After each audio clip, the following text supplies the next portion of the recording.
కార్తీక పురాణం 13వ అధ్యాయం. కన్యాదాన మహత్యము, సువీరుని వృత్తాంతం గురించి ఈ వీడియోలో మనం తెలుసుకుందాం. కన్యాదాన మహత్యం. అనంతరం వశిష్ఠుల వారు జనక మహారాజునకు కన్యాదాన మహత్యం వివరించ ప్రారంభించారు. రాజా, కార్తీక మాస ధర్మాలన్నిటిలోనూ ముఖ్యమైన ధర్మాన్ని చెబుతాను విను. సంసార భయానికి వెరచిన వానికిని, పాపాలకు భయపడే వానికి మా తండ్రి అయిన బ్రహ్మ కార్తీక మాసంలో ఏ ఏ ధర్మాలు అవసరాలని చెప్పారో ఆయా ధర్మాలు వినిపిస్తాను విను. ఆ ధర్మాలన్నీ తప్పకుండా ఆచరించాలి. ఆ విధంగా ఆచరించకపోయినట్లయితే దుఃఖాలకు గురి కావాల్సి వస్తుంది. కార్తీక మాసంలో కన్యాదానం, తులసి స్నానం, శిష్టాపుత్రునికి ఉపనయనం చేయించటం, వీరాధన, వస్త్రదాన శ్రేష్టాలు, దారిద్ర్యంతో బాధపడుతున్న విప్రసూతునికి ఉపనయనానికి కావలసిన అన్ని వస్తువులిచ్చినా, దక్షిణనిచ్చినా వారి యొక్క పాపాలన్నీ నశించిపోతాయి. గాయత్రి ఉపదేశ నిమిత్తం ద్రవ్యాన్ని ఇచ్చేవానికి సంప్రాప్తించే పుణ్యం గురించి చెబుతాను విను. ఓ రాజా, అగమ్య గమనాది పాపాలు, బ్రాహ్మణ హత్యాదులు, ఇంకా అనేక రకాలైన ఉగ్ర పాపాలు భస్మమైపోతాయి. గాయత్రి జపం చేయడం, దేవపూజ చేయడం, వేదాధ్యయనం చేయడం, వీటి వలన కలిగే పుణ్యాన్ని వర్ణించడం సాధ్యం కాదు. 10,000 కోనేళ్లు కట్టించటం, 100 రావి చెట్లు నాటించటం, బావులు, నడబావులు కోట్ల కొలది త్రవ్వించటం, నందనవనం పాలించడం వంటివి చేయుట వలన, గాయత్రి ఉపదేశం చేయించటం వలన వచ్చే పుణ్యం అంతా ఇంతా కాదు. వైశాఖ మాసంలోన, కార్తీక మాసంలోన ఉపనయన దానం వేదవేత్తలైన సాధు బ్రాహ్మణ బిడ్డలకు శాస్త్ర ప్రకారం ఎవరు చేయిస్తారో వారికి అపారమైన ఫలితం కలుగుతుందని ధర్మవేత్తలైన మునులు చెబుతుంటారు. కార్తీక మాసాన అటువంటి సాధు బ్రాహ్మణులకు ఉపనయనం చేయించడం వల్ల కలిగే పుణ్యం అంతా ఇంత అని చెప్పటానికి ముల్లోకాల్లో తగినవాడు లేడు. ఉపనయన దానం అనేది తీర్థయాత్రలు చేయటం, దేవ బ్రాహ్మణులను తృప్తిపరచటం, వాటి వలన కలిగే ఫలితాన్నిచ్చును. కార్తీక మాసంలో దానాల్ని ఇచ్చి భక్తితో కన్యాదానం చేసినట్లయితే ఆ విధంగా చేసిన వారికి అన్ని పాపాలు తొలగిపోయి పితృదేవతల యొక్క స్థానాన్ని, బ్రహ్మపదాన్ని పొందుతారు. ఈ విషయంలో ఒక ఇతిహాసం ఉంది, అది నీకు వినిపిస్తాను విను. సువీరుని వృత్తాంతం. ద్వాపరయుగంలో వంగదేశాన సువీరుడనే పేరుగల దుర్మార్గుడైన క్షత్రియుడొకడుండేవాడు. వాడు గొప్ప బాహుబల పరాక్రమాలు కలవాడు. అతనికి చిరుత, జింక కన్నుల వంటి కన్నులున్న భార్య ఉంది. వాడు విధివశం వలన దాయాదుల మూలంగా రాజ్యాన్ని పోగొట్టుకొని ఒక అడవిలో తలదాచుకున్నాడు. ధనం లేకపోవటం వల్ల మహా దుఃఖాన్ని పొందుతూ భార్యతో కూడి చోరరారి అరణ్యంలో తిరుగుతున్నాడు. అతనితో పాటు అతని భార్య కూడా గర్భవతి అయి ఉండి కూడా ఆకులు, అలములు తింటూ శ్రమలు పడుతోంది. ఆ సువీరుడు నర్మదా నది తీరంలో ఒక పర్ణశాల నిర్మించుకున్నాడు. అక్కడ వారికొక కుమార్తె కలిగింది.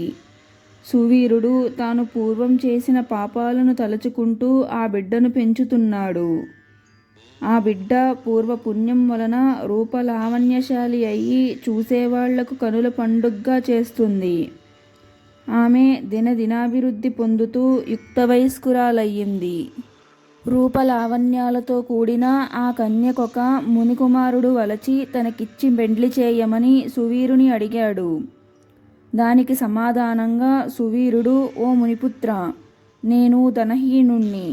నీవు నా కుమార్తెను పెండ్లి చేసుకోవాలని సంకల్పించి ఉన్నట్లయితే నేను కోరబోయే ధనాన్ని నాకు నీవు ఇవ్వవలసి ఉంటుంది అన్నాడు.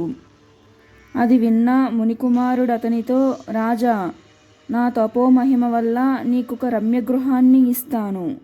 నీకా ఇంటిలో అన్ని విధాలైన సుఖాలు కలుగుతాయి. ఇది యథార్థమని చెప్పగానే సువీరుడు తన కుమార్తెనివ్వడానికి అంగీకరించాడు. మహాజ్ఞాని అయిన ఆ మునికుమారుడు నర్మదా నది తీరంలో తపస్సు చేసి ఆ రాజు ఉండే చోట సకల సంపదలు కలుగజేసి వాటిని సువీరునికిచ్చాడు. సువీరుడు ఆ ధనరత్న రాశులను పుచ్చుకొని తన కుమార్తెను ఆ మునికుమారునికిచ్చి శాస్త్రోక్తంగా వివాహం జరిపించారు. వివాహానంతరం తన బిడ్డను మునికుమారుని వెంట సాగనంపాడు. తన కూతుర్ని అమ్మగా వచ్చిన ధనంతో సంసారాన్ని పోషించుకుంటున్నాడు. అప్పుడు తన భార్య మరలా గర్భవతి అయి మరొక కూతుర్ని కన్నది. మరలా కూతుర్ని కనడం వల్ల సువీరుడు ఆనందించి ఆ బిడ్డను విక్రయించి ధనం కూడబెట్టుకోవచ్చనుకుండగా వాని పుణ్య విశేషం వలన ఒక యతి స్నానార్థి అయి నర్మదా నదికి వచ్చి ఆ నదీ తీరంలో భార్యాసమేతంగా పర్ణశాలలో ఉన్న రాజును చూశాడు. దయగలవాడును కౌండిన్య గోత్రంలో పుట్టినవాడును అయిన ఆ ముని యొక్క వృత్తాంతం తెలుసుకోవాలని అడిగాడు. సువీరుడు తన విషయాలను చెప్పడానికి నిశ్చయించుకొని, ఓ మునీంద్ర, నేను వంగదేశాధిపతిని. నన్ను సువీరుడంటారు. దురదృష్టం వల్ల రాజ్యాన్ని దాయాదులు లాక్కొని నన్ను అడవుల పాలు చేశారు. ఈ లోకంలో దారిద్ర్యం కంటే మించిన దుఃఖం, పుత్రనాశనం కంటే మించిన వ్యధ, ప్రియవిహారం కంటే వియోగం లేవు. అందువల్ల రాజ్యం పోయిన దుఃఖం వలన ఇక్కడ వనవాసం చేస్తున్నాను. శాకమూల ఫలాదులతో జీవనయాత్ర సాగించుచున్నాను. ఈ పర్ణశాలలోనికి వచ్చిన తర్వాత నాకొక కూతురు కలిగింది. ఆమె యుక్త వయస్కురాలయ్యింది. దానికి ఒక మునికుమారునికిచ్చి విస్తారమైన ఓలి పుచ్చుకొని పెండ్లి చేసి పంపేశాను.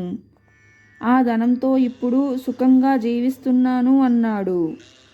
అది విన్న యతి, ఓ రాజా, మూర్ఖుని వలె ఎందుకీ పాపం మూటగట్టుకుంటున్నావు?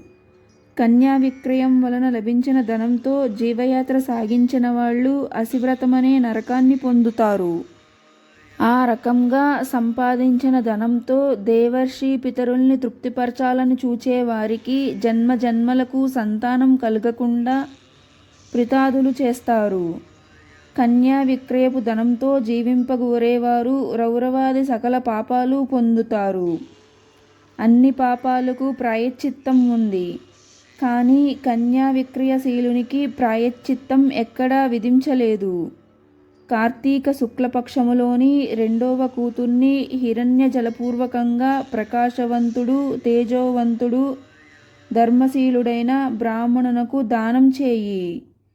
కార్తీక మాసంలో శుభదినాన ఎవడు కన్యాదానం చేస్తాడో వానికి గంగాది పుణ్యనదులలో స్నానం చేయటం వల్ల కలిగినంత పుణ్యం కలుగుతుంది. పరిపూర్ణ దక్షిణలు గల అశ్వమేధ యాగాలు చేసినంత పుణ్యం ప్రాప్తిస్తుంది అని బోధించాడు. అది విన్న రాజు యతిని చూచి, ఓ స్వామి, లోకంలో పుణ్యమెక్కడిది, ధర్మమెక్కడిది, దానఫలం ఎందుకు? సుఖాలు కోరే ఈ శరీరానికి భోగభాగ్యాలు లేకపోవటం వల్ల ప్రయోజనం ఏమిటి? పుత్రులు, భార్య, వస్త్రభూషణాదులు, ఇండ్లు, వాకిండ్లు, మణిమాన్యాలు శరీరానికి కావలసిన ధర్మానికి సాధనాలే కానీ వేరు కాదు. అందువలన నా రెండో కుమార్తెను కూడా విస్తార ధనం ఇచ్చి పెండ్లి చేస్తాను. ఆ విషయాలు నాకు నీవు ఉపదేశించనక్కర్లేదు అన్నాడు. అది విన్న యతి మారు మాట పలుకకుండా నర్మదా నది తీరానికి పోయాడు. తరువాత కొంతకాలానికతడు మరణించాడు. యమదూతలు వచ్చి పాపాత్ముడైన ఆ రాజును పెడరెక్కలు విరిచికట్టి దక్షిణ దిక్కులో ఉన్న యమలోకానికి తీసుకుని పోయారు. యమధర్మరాజు వాని చూసి కండ్లెర్రజేసి వానిని నరకయాతనలు అనుభవింపజేశాడు. ఘోరమైన అసిపత్రములో పితరులతో కూడా త్రోశాడు. ఆ సువీరుని వంశం వాడైన శత్రుకీర్తి అనే రాజు సకల ధర్మాల్ని ఆచరిస్తూ 100 యజ్ఞాలు చేశాడు. రాజ్యాన్ని నీతితో పరిపాలించాడు. మరణానంతరం స్వర్గం వెళ్ళి దేవతలచే కొలవబడుతున్నాడు. సువీరుని వంశం వాడైన శృతకీర్తి తన కర్మశేషం వల్ల పితరులతో నరకాన్ని పొంది అక్కడ నరకబాధలు పడుతూ తనకా గతి పట్టడానికి గల కారణం గురించి తలపోశాడు. తరువాత పూర్వపుణ్య మహిమ వలన ధైర్యంతో యమధర్మరాజుతో, ఓ సర్వజ్ఞ, మహాబుద్ధ, ధర్మరాజా, పాపం కొంచెం కూడా లేని నాకు నరకం ఎందుకు కలిగిందో తెలుసుకోవాలని ఉంది. పూర్వులైన మహారుషులు చెప్పిన అన్ని ధర్మాలు నాకు నరకం రావటం వల్ల వృధా అవుతాయి. నేను స్వర్గాన్ని కోల్పోయి నరకాన్ని పొందటం న్యాయం కాదన్నాడు. ఆ మాటలు విన్నటువంటి యమధర్మరాజు శృతకీర్తితో, ఓ రాజా, మీ వంశస్థులలో ఒకడైన దురాచారవంతుడైన సువీరుడనేవాడు కుమార్తె నమ్ముకున్న ధనంతో ఘనంగా జీవించాడు. ఆ దురాచారాల వల్ల స్వర్గంలో ఉన్న అతని పితరులు కూడా భ్రష్టులైపోయారు. వాళ్ళు భూలోకంలో దుష్టయోనులలో పుట్టక తప్పదు అని రెండవ కుమార్తె నర్మదా తీరంలో తల్లి దగ్గర పెరుగుతోంది. నా అనుగ్రహం వల్ల ఈ దేహంతోనే భూలోకం వెళ్ళు. అక్కడ అనేక మంది మహర్షులున్నారు. వారికి ఈ సంగతి చెప్పు. ఆ అమ్మాయిని వేదాధ్యాయుడైన ఒక బ్రాహ్మణునికి సాలాంకృతైన కన్యను కార్తీక మాసంలో కన్యాదానం చేస్తాడో వాడు అన్ని లోకాలకు అధిపతి అవుతాడు. పుత్రికా విహీనుడైనట్లయితే దాని విలువ ఇవ్వాలి. ఆవును, ఎద్దును కన్యాదానం ఒక విలువ కలువని అంటారు. అందుచేత ఆవును, ఎద్దును దానం చేసినట్లయితే కన్యాదానం చేసిన ఫలితం దక్కుతుంది. నీవు బ్రాహ్మణులకు కన్యాదాన మూల్యాన్ని యథావిధిగా దానం చేయి. దీని వలన పితరులంతా సంతోషిస్తారు అన్నాడు.